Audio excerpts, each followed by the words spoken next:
السلام عليكم ورحمة الله وبركاته. بسم الله الرحمن الرحيم. الحمد لله رب العالمين، والصلاة والسلام على نبينا محمد وعلى آله وأصحابه أجمعين ومن تبعهم بإحسان إلى يوم الدين. أما بعد. உள்ளத்தின் இபாதத்துகள் என்ற இந்த தொடர்ச்சியிலே இன்றைக்கு நாம் பேச உள்ள இபாதத் தலபுல் இல்மி வல் ஃபிக்ஹி ஃபித்தீன். அல்லாஹுடைய மார்க்கத்தை பற்றியான கல்வியும் புரிதலும் தேடுதல். அல்லாஹுடைய மார்க்கம் சம்பந்தமான கல்வியையும் புரிதலையும் தேடுவது, இந்த உன்னதமான செயல் உள்ளத்தின் இபாதத்துகளில் ஒரு முக்கியமான இபாதத். ஏன் என்று சொன்னால், அல்லாஹ் சுப்ஹானஹு வ தஆலாவின் பார்வையில் வணக்கசாலிகள், இபாதத் செய்பவர்கள் அனைவரும் சமமாக மாட்டார்கள். குல் ஹல் யஸ்தவில் லதீன யஅலமூன வல்லதீன லா யஅலமூன். நபி ஸல்லல்லாஹு அலைஹி வஸல்லம் அவர்களே, நீங்கள் கேளுங்கள், அறிந்தவர்களும் அறியாதவர்களும் சமமாகவார்களா? அல்லாஹ்விடத்திலே அறிந்தவர்களுக்கு, மார்க்கத்தை தெரிந்தவர்களுக்கு ஒரு தனி அந்தஸ்து. அல்லாஹ் சுப்ஹானஹு வ தஆலா அவர்களுடைய தரஜாக்களை அல்லாஹ் சுப்ஹானஹு வ தஆலா உயர்த்துகின்றான். யர்ஃபஇல்லாஹு அல்லதீன ஆமனூ மின்கும் வல்லதீன ஊதுல் இல்ம தரஜாத். ஆகையால் அல்லாஹ்வை வணங்குவது என்பது, அல்லாஹ்வுடைய இபாதத் செய்வது என்பது இல்முடன் கலந்திருக்க வேண்டும். மார்க்க சட்டத்திட்டங்களுடைய இல்ம் தெரிந்து அல்லாஹ்வை வணங்குவது, அந்த இல்ம் இல்லாமல் அல்லாஹ்வை வணங்குவது, இது இரண்டு வெவ்வேறு இபாதத்துகள்.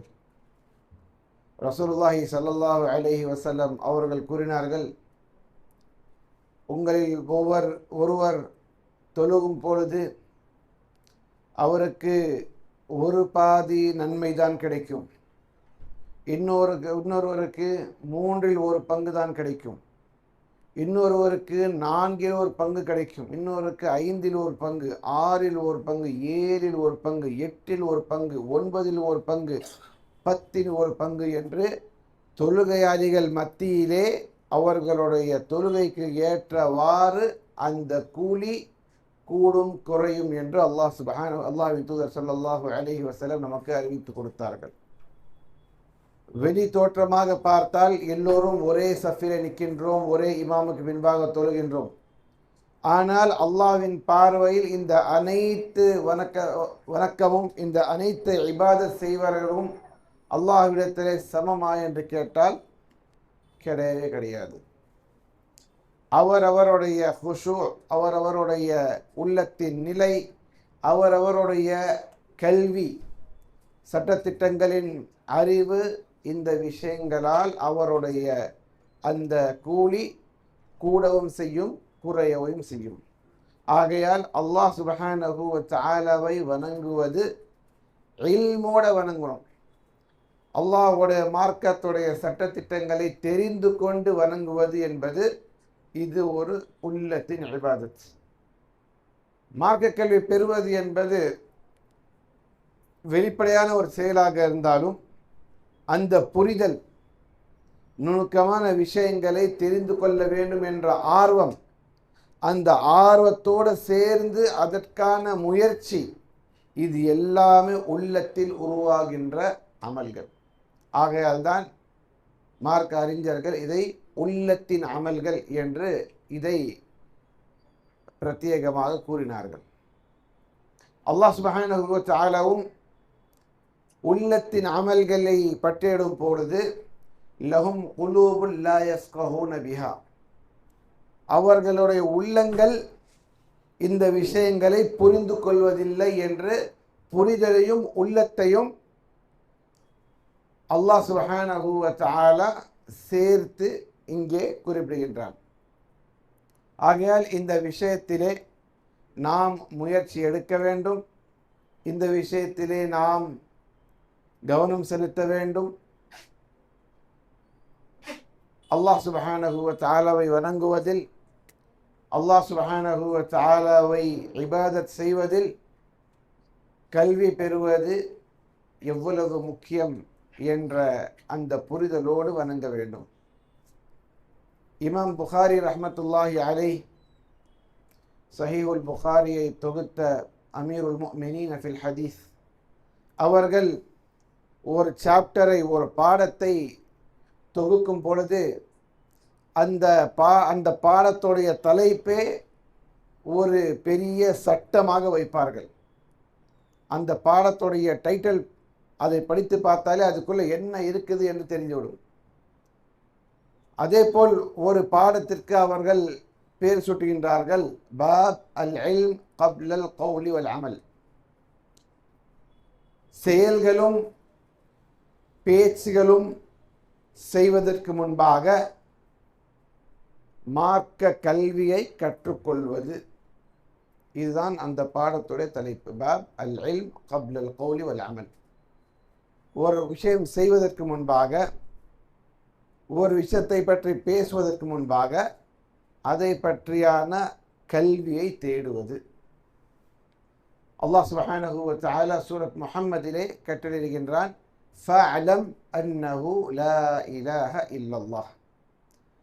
அல்லாஹ்வை தவிர வணக்கத்திற்குரியவன் வேறு யாரும் இல்லை என்று நீங்கள் அறிந்து கொள்ளுங்கள், நீங்கள் தெரிந்து கொள்ளுங்கள். ஃபஅலம், இல்மை தேடுங்கள், இல்மை பெற்றுக்கொள்ளுங்கள். இந்த இல்ம், இந்த கல்வி மிகவும் அத்தியாவசியமான கல்வி. இந்த கல்விதான் நம்முடைய அனைத்து இபாதத்தையும் செய்வதற்காக நமக்கு தூண்டும்.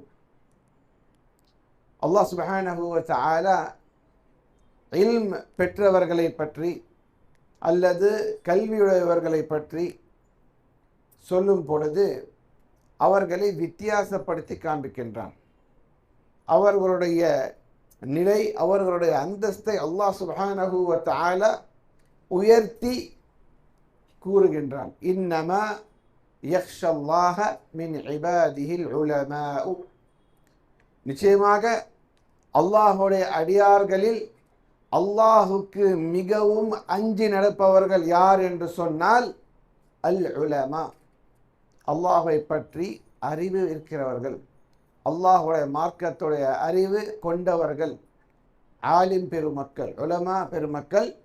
அவர்கள்தான் அல்லாஹுடைய அடியார்களிலே அல்லாஹுவை அதிகமாக அஞ்சுபவர்கள். குல்லமா அலமு பில்லாஹி அஹ்வஃப். எவ்வளவுக்கு எவ்வளோ அல்லாஹுவை பற்றி ஒருத்தர் தெரிந்து கொள்கிறாரோ, அறிந்து கொள்கிறாரோ, அவ்வளவுக்கு அவ்வளவு அல்லாஹுக்கு அஞ்சியவராக ஒருவர் இருப்பார். ஆகையால் அனைத்து செயல்கள் செய்யும் பொழுதும், இபாதத்தை செய்யும் பொழுதும் அல்லாஹுடைய பயம், அல்லாஹுடைய ஹவுஃப் நம் உள்ளத்தில் இருக்க வேண்டும் என்று சொன்னால் அதோடு சேர்ந்து அல்லாஹுடைய இல்மு இருந்தால்தான் முடியும். என்ன செய்கிறோம், எதற்காக செய்கிறோம், இந்த மார்க்கத்துடைய மகிமை என்ன, இந்த மார்க்கத்தில் என்ன ஸ்பெஷல், இந்த மாதத்தில் என்ன புனிதம், இந்த மாதத்தில் கிடைக்கக்கூடிய கூலிகள் என்ன, இந்த மாதத்திலே இருக்கின்ற ஃபதாயில் என்ன என்று எதுவுமே தெரியாமல் ஒருவர் ரமதானிலே இபாதத் செய்தால் எல்லோரும் என்ன செய்கிறார்களோ அதை தான் அவரும் செய்வார். எல்லோரும் என்ன செய்கிறார்களோ அதை தான் இது செய்வார். இந்த பிரச்சனை, கல்வியின்மை, அறியாமை, மார்க்கத்துடைய அடிப்படை கல்வி இல்லை என்ற நிலையில் ஒருவர் மரணித்து விட்டால் கபரிலே இது வெளிப்படும். அவரிடத்திலே மன் ரப்புக, உன்னுடைய இரட்சகன் யார் என்று கேட்கும் பொழுது ஹா ஹா லா அதிரி, எனக்கு தெரியாது, மக்கள் ஏதோ சொன்னாங்க நானும் சொன்னேன், மக்கள் ஏதோ சொல்லிட்டு இருந்தாங்க நானும் அப்படிதான் சொன்னேன், எனக்கு தெரியாது. அப்போ மலக்குமார்கள் பதிலளிப்பார்கள், மா கரைத்த வலா தலைத், நீ படிக்கவும் இல்லை, தெரிந்து கொள்ளவும் இல்லை. ஆகையால் மார்க்கத்துடைய கல்வியை பெற்றுக்கொள்வது, அதற்கான முயற்சியில் ஈடுபடுவது, அதற்காக என்னவெல்லாம் முயற்சிகள் தேவைப்படுகின்றதோ அதை மேற்கொள்வது, இது எல்லாமே மிக மிக அவசியம். ஆகையால் இந்த மார்க்க கல்வி பெறுவது, அதற்கான தேடல், அதற்கான முயற்சிகள், இது எல்லாமே உள்ளத்தின் இபாதத்துகளின் ஒரு பங்கு. சரி, நேற்று ஆரம்பித்த துஆவுடைய ஆதாபிலே இன்னும் சில விஷயங்கள் குறிப்பிடத்தக்கவை. நேற்று எத்தனை ஆதாப் பேசணும்? துஆவை பற்றி என்ன சொன்னோம்? என்ன விஷயங்கள்? பணிவு, அல்லாஹ்வால தான் மட்டும்தான் கொடுக்க முடியும். மன்றாடி கேட்பது யக்கீன், அல்லாஹ் கொடுத்தே தீர்வான் என்ற உன்னதமான நம்பிக்கை. சரி, துஆவுடைய எத்தனை வகைகள்? 3. என்னென்ன? நன்மை நாடுதல், தீமையை விட்டு பாதுகாவல் தேடுதல், வந்த தீமையை நம்மை விட்டு அகற்றுதல். சரிங்களா? சரி. இப்பொழுது துஆ கேட்கும் பொழுது அல்லாஹ் சுப்ஹானஹு வ தஆலா குர்ஆனிலே ஒவ்வொரு கட்டளை இருக்கின்றான். யா அய்யுஹல்லதீன ஆமனு தகுல்லாஹ வப்தகு இலைஹில் வஸீலா. அல்லாஹ்வை நம்பியவர்களே, அல்லாஹ்வின் மீது ஈமான் கொண்டவர்களே, அல்லாஹ்வை அஞ்சிக் கொள்ளுங்கள், அவனிடத்திலே ஒரு வசீலாவை தேடுங்கள். வசீலா என்று சொன்னால் ஒரு மீன்ஸ், அல்லாஹ்வை அடைவதற்காக, அல்லாஹ்விடத்தில் கேட்பதற்காக ஏதாவது ஒரு விஷயத்தை நீங்கள் தேடுங்கள். வசீலா. இந்த வசீலா என்ன என்று சொன்னால், பெரும்பாலும் நம் மக்களிடையே இந்த புரிதல் தவறான புரிதல். வசீலா என்று சொன்னால் உன்னுடைய நபியின் பொருட்டால், உன்னுடைய நபிமார்களின் பொருட்டால், இந்த அவுலியாவின் பொருட்டால், இதன் பொருட்டால், அதன் பொருட்டால் என்று ஒரு நீண்ட லிஸ்டை வைக்கின்றார்கள். ஆனால் உண்மையாக வசீலா என்று சொன்னால் 3 விஷயங்கள் தான் மார்க்கத்தில் அனுமதிக்கப்பட்ட வசீலாக்கள். முதலாவதாக அல்லாஹ்வுடைய தூய்மையான பெயர்கள், அழகான பெயர்கள், அவனுடைய சிஃபாத்துகள். வலில்லாஹில் அஸ்மாஉல் ஹுஸ்னா ஃபதுஊஹு பிஹா. அல்லாஹ்வுக்கே மிக அழகிய பெயர்கள், அதை கொண்டு அல்லாஹ்வை நீங்கள் அழையுங்கள். அல்லாஹ்வுடைய அழகான பெயர்களை கொண்டு அல்லாஹ்விடத்திலே கையேந்துவது, இது முதல் விஷயம். 2வது விஷயம், நாம் செய்திருக்கின்ற, அல்லாஹுக்காக மட்டுமே செய்திருக்கின்ற தூய்மையான நல்ல அமல்கள், அதை நினைவு கூர்ந்து அல்லாஹ்விடத்திலே கேட்பது, இதுவும் அனுமதிக்கப்பட்ட ஒரு வசீலா, அல்லது இது வலியுறுத்தப்பட்ட ஒரு வசீலா. உதாரணத்திற்கு அல்லாஹ் சுப்ஹானஹு வ தஆலா குர்ஆனிலே அல்லதீன யகூலூன ரப்பனா இன்னனா ஆமன்னா ஃபக்ஃபிர் லனா ذுனூபனா வகினா அஸாபன்னார். முஃமின்கள் எப்படி துஆ கேட்பார்கள்? எங்களுடைய ரப்பே, நிச்சயமாக நாம் உன் மீது ஈமான் கொண்டோம். ரப்பனா இன்னனா ஆமன்னா, ஈமான் கொண்டோம் என்பது நம்முடைய நற்செயல், அல்லாஹ்வுக்காக மட்டும் செய்த நற்செயல். ஃபக்ஃபிர் லனா ذுனூபனா, எனவே நீ எங்களுடைய பாவங்களை மன்னிப்பாயாக. இதில் பார்த்தீங்கன்னா ஆரம்பிக்கிறது அல்லாஹ்வுடைய பெயரினால். ரப்பனா, எங்களுடைய இரட்சகனே. அர் ரப், அல்லாஹ்வுடைய பெயர். இன்னனா ஆமன்னா, நாம் உன் மீது ஈமான் கொண்டோம், நம்முடைய நற்செயல். ஃபக்ஃபிர் லனா ذுனூபனா, ஆகையால் எங்களுடைய பாவங்களை நீ மன்னிப்பாயாக. 2 வசீலாக்களை தொடர்ச்சியாக இந்த துஆவிலே அல்லாஹ் சுப்ஹானஹு வ தஆலா கற்றுக் கொடுக்கின்றான். பனி இஸ்ரவேலர்களில் 3 பேர் ஒரு குகையிலே போய் மாட்டிக்கொண்டு, அந்த பாறை அந்த குகையை மூடிவிட்டு அவர்கள் வெளியேற வழி தெரியாமல் 3 துஆக்கள் கேட்டார்கள். அந்த ஹதீஸ் படித்து பார்த்தாலும் அவரவர் அல்லாஹுக்காக வேண்டி செய்த செயல்களை நினைவு கூர்ந்து அல்லாஹ்விடத்திலே துஆ செய்தார்கள். அல்லாஹ் அவர்களை வெளியேற்றினான். ஆகையால் 2வது அனுமதிக்கப்பட்ட வசீலா என்ன என்று சொன்னால், நாம் செய்த நல்ல காரியங்கள், அல்லாஹுக்காக வேண்டி மட்டுமே செய்த நல்ல காரியங்கள், அது சிறிய காரியமாக இருந்தாலும் சரி. 3வது நல்லவர்களுடைய துஆக்கள், சாலிஹீன்களுடைய துஆக்கள். நல்லவர்கள் என்று சொன்னால் நம்மை போல் வாழ்ந்து கொண்டு மூச்சை சுவாசிக்கும் நபர்கள், மரணித்து மண்ணறையில் இருக்கின்ற நபர்கள் கிடையாது. நம்மை போல் உயிருள்ள ஹயாத்தாக இருக்கின்ற நல்லவர்கள். அவர்களிடத்திலே எனக்காக நீங்கள் அல்லாஹ்விடத்திலே இதை கேளுங்கள் என்று சொல்லுவதும் மார்க்கத்திலே அனுமதிக்கப்பட்ட ஒரு வசீலா. ரசூலுல்லாஹி ஸல்லல்லாஹு அலைஹி வஸல்லம் அவருடைய காலத்திலே சஹாபா பெருமக்கள் வருவார்கள், அல்லாஹ்வின் தூதரே, இந்த மாதிரி மக்கள் எல்லாம் தண்ணீர் இல்லாமல் மிகவும் அவஸ்தைப்படுகின்றார்கள், மழைக்காக அல்லாஹ்விடத்திலே வேண்டிக் கொள்ளுங்கள். அல்லாஹ்வின் தூதர் ஸல்லல்லாஹு அலைஹி வஸல்லம் குத்பா கொடுத்திருக்கின்றார். அதே நிலையிலே கையை உயர்த்தி அல்லாஹ்விடத்திலே மழைக்காக பிரார்த்திக்கின்றார். நல்லவர்களிடத்திலே எனக்காக அல்லாஹ்விடத்திலே பிரார்த்தனை செய்யுங்கள் என்று அவர்களிடத்திலே வேண்டிக் கொள்வது இது ஒரு வசீலா. இந்த 3 வசீலாவை தவிர வேறு எந்த வசீலாவும் மார்க்கத்திலே அனுமதிக்கப்படவில்லை. ஆகையால் நம்முடைய துஆவிலே இந்த வசீலாக்கள் பயன்படுத்துவது மார்க்கத்திலே அனுமதிக்கப்பட்டதும் ஒரு சில கேஸில் அது வலியுறுத்தப்பட்ட வசீலாவாகவும் இருக்கின்றது. சரி, அடுத்ததாக ஒரு சில மசாலாக்கள் நாம் தெரிந்து கொள்வது மிகவும் முக்கியம். துஆ செய்யும் பொழுது ஒரு சில ஒழுக்கங்கள் இருந்தால் நல்லது, ஆனால் கட்டாயம் கிடையாது. இருந்தால் நல்லது, ஆனால் கட்டாயம் கிடையாது. உதாரணத்திற்கு, ஒதுவிலே இருக்க வேண்டுமா? ஒதுவிலே இருந்து கொண்டு தான் துஆ கேட்க வேண்டுமா? கிடையாது. ஆனால் ஒருவர் ஒது செய்துவிட்டு அல்லாஹ்விடத்திலே துஆ கேட்டார் என்று சொன்னால் அது ஒது இல்லாமல் துஆ செய்வதை விட சிறந்தது. அதே போல் கிப்லாவை நோக்கி தான் துஆ செய்ய வேண்டுமா? கட்டாயம் கிடையாது. ஆனால் ஒருவர் கிப்லாவை நோக்கி துஆ செய்கிறார் என்று சொன்னால் அது சிறந்தது. கைகளை உயர்த்தி கேட்க வேண்டுமா? கைகளை உயர்த்தி அல்லாஹ்விடத்தில் துஆ கேட்க வேண்டுமா? கைகளை உயர்த்துவதை பற்றி 3 விஷயங்கள் நாம் தெரிந்து கொள்ள வேண்டும். 3 சந்தர்ப்பங்கள், 3 நிலைமைகள் இருக்கு. அந்த 3மே நம்ம தெரிஞ்சுக்கிட்டோம்னா எப்போ கை உயர்த்தணும், எப்போ கை உயர்த்தக்கூடாது என்பதிலே தெளிவு வந்துவிடும். முதல் விஷயம், அல்லாஹ்வின் தூதர் ஸல்லல்லாஹு அலைஹி வஸல்லம் இந்த துஆ செய்யும் பொழுது கைகளை உயர்த்தினார்கள் என்று ஆதாரபூர்வமான ஹதீஸ்களிலே வந்த செய்திகள். உதாரணத்திற்கு, வித்ரிலே குனூத் துஆ ஓதுகின்றோம், குனூத் வித்ரிலே ஓதுகின்றோம். அப்போ அல்லாஹ்வின் தூதர் ஸல்லல்லாஹு அலைஹி வஸல்லம் என்ன செஞ்சாங்க? கைகளை உயர்த்தினார்கள்.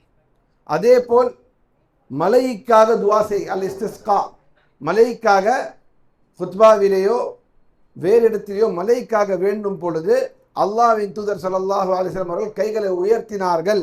எந்த அளவுக்கு என்று சொன்னால் அவர்களுடைய அக்கல் தெரிந்தது என்று ஹதீஸ்களிலே வருகின்றது. அப்போ ரசூல் ஸல்லல்லாஹு அலைஹி வஸல்லம் என்ன செஞ்சாங்க? துஆவை கையை உயர்த்தி செய்தார்கள்.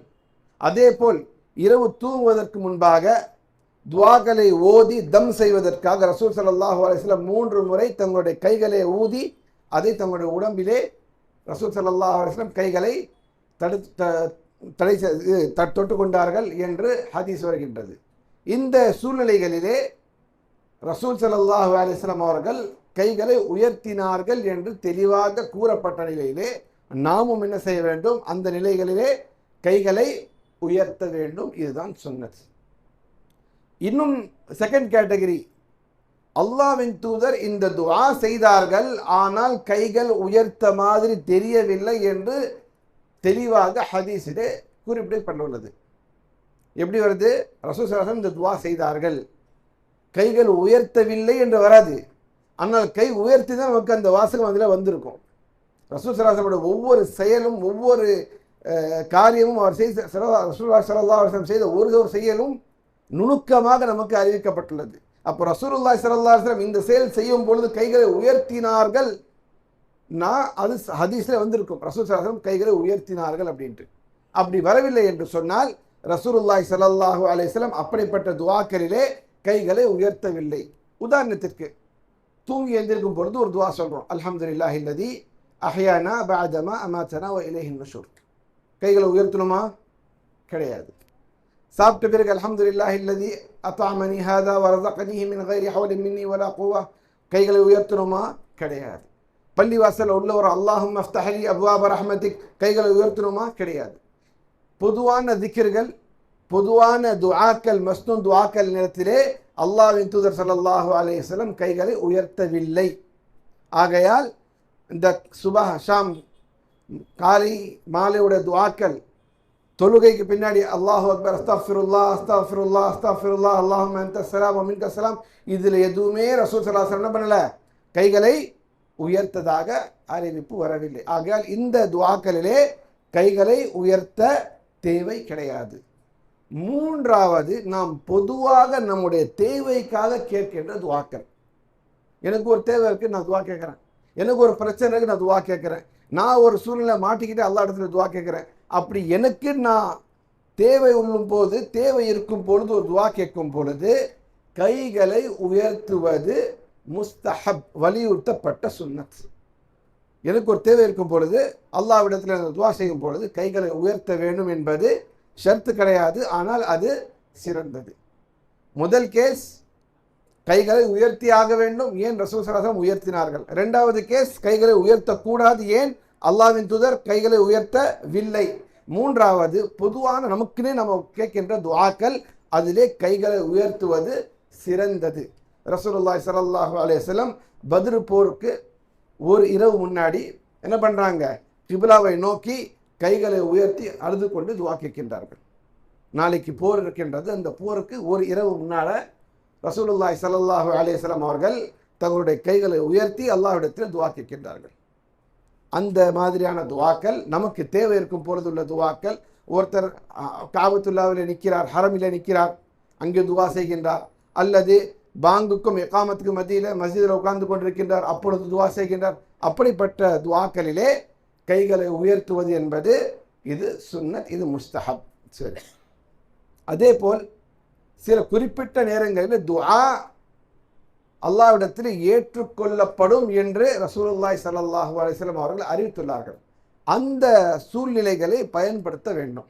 உதாரணத்திற்கு, இரவில் இறுதி பங்கு, தஹஜ்ஜுடைய நேரம், யன்சிலு ரப்புனா, எங்களுடைய இரட்சகன் வானத்துடைய உலகத்துடைய வானத்திற்கு வருகை தருகின்றான். வந்து யார் என்னிடத்தில் கேட்கின்றார்களோ அவர்களை கேட்பது நான் கொடுக்க உள்ளேன், யார் என்னிடத்தில் பாவ மன்னிப்பு தேடுகின்றார்களோ அவர்களை பாவங்களை மன்னிக்க நான் தயாராக உள்ளேன் என்று அல்லாஹ் எப்பொழுது கூறுகின்றான்? இரவுடைய கடைசி பங்கு, தஹஜ்ஜுடைய நேரம். அந்த நேரத்தில் துஆ ஏற்றுக்கொள்ளப்படும். அதே போல் அதான் முடிந்த உடனே அதானுடைய துஆவை ஓதுகின்றோம், அதற்கு தொடர்ச்சியாக செய்யப்படும் துஆ ஏற்றுக்கொள்ளப்படும். அதே போல் அதானுக்கும் இகாமத்துக்கும் மத்தியில் உள்ள அந்த கேப்பில் கேட்கின்ற துஆக்கள் ஏற்றுக்கொள்ளப்படும். சஜிதாவிலே கேட்கப்படும் துஆக்கள் ஏற்றுக்கொள்ளப்படும்.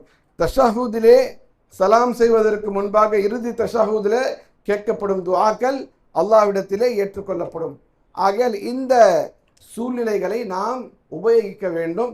ஜுமாவுடைய தினத்திலே அசுரும் மக்ரிபுக்கும் மத்தியிலே இருக்கின்ற நேரத்திலே துஆக்கள் ஏற்றுக்கொள்ளப்படும். இந்த மாதிரியான துஆக்கள் ஏற்றுக்கொள்ளப்படும் என்ற வந்த வாசகங்களை, அந்த நேரங்களை நாம் உபயோகிக்க வேண்டும். ஒரு சிறிய குறிப்போடு இதை முடித்துக் கொள்கின்றேன். சஜிதாவிலே துஆக்கள் ஏற்றுக்கொள்ளப்படும் என்று சொன்னால் அதற்கு மட்டும் தனியாக சஜிதா எதுவும் கிடையாது. சில பேர் அது பண்ணுறோம், துஆ செய்கிறதுக்காக தனியாக சஜிதா செய்கிறோம். சஜிதா என்பது தொழுகையோட பங்கு, தொழுகையுடைய ஒரு பகுதி. தொழுகைக்கு வெளியில் ரெண்டு சஜிதா தான். தொழுகைக்கு வெளியில் ரெண்டு சஜிதா. ஒரு சஜிதா திலாவா, குர்ஆனுடைய திலாவத், குர்ஆனுடைய சஜிதா வருது இல்லையா ஓதுக்கும் போது, அந்த சஜிதா. ரெண்டாவது சஜ்தத்து ஷுக்ர், ஏதோ ஒரு நல்ல செய்தி வந்தது, அல்லாஹை நாம் புகழ வேண்டும் என்று மனசில் வரும்போது சஜிதாவில் விழுந்து அல்லாஹுக்கு நன்றி செலுத்துதல். இந்த 2 சஜிதா தான் தொழுகைக்கு வெளியில் இருக்கிற சஜிதா. மற்ற எல்லா சஜிதாவுமே தொழுகை உள்ள இருக்கிற சஜிதா தான். சஜிதா என்று தனிப்பட்ட இபாதத், இந்த 2 இபாதத் தவிர வேறு எதுவும் இல்லை. 2 ஒன்று சஜ்தா திலாவா, குர்ஆன் ஓதும்போது வருகின்ற சஜிதாக்கள். இரண்டாவது சஜ்தத்து ஷுக்ர், ஒரு நல்ல செய்தி கிடைக்கும் பொழுது அல்லாஹ்வை துதிக்க வேண்டும், புகழ வேண்டும், நன்றி செலுத்த வேண்டும் ஒருத்தர் செய்கின்ற சஜிதா. இந்த 2 சஜிதாவை தவிர மற்ற எல்லா சஜிதாக்களும் எங்கே செய்யணும்? தொழுகைக்கு உள்ள செய்யணும். சஜிதாவில் துஆ ஏற்றுக்கொள்ளப்படுது என்று சொன்னால் தொழுகை, நஃபில் தொழுகை தொழுது அதுக்குள்ளே இருக்கிற சஜிதாவில் துஆ செய்ய வேண்டும். துஆவுக்காக தனியாக போய் சஜ்தால விழுவுறதுன்றது சுன்னத்திலே இது நிரூபிக்கப்படாத ஒரு செயல், ஒரு காரியம். அதை விட்டு நாம் தவிர்க்க வேண்டும். அல்லாஹ் சுப்ஹானஹு வ தஆலா நம்மளுடைய துஆக்களை அனைத்தும் அல்லாஹ் சுப்ஹானஹு வ தஆலா ஏற்றுக்கொள்வானாக. மார்க்கத்துடைய இல்மை நம் அனைவருக்கும் வழங்குவானாக. அதன் பிரகாரம் அமல் செய்யும் பாக்கியத்தை தந்தருவானாக. ஆமீன். அகூலு ஹாதல் கௌல் வ அஸ்தக்ஃபிருல்லாஹ லி வ லக்கும்.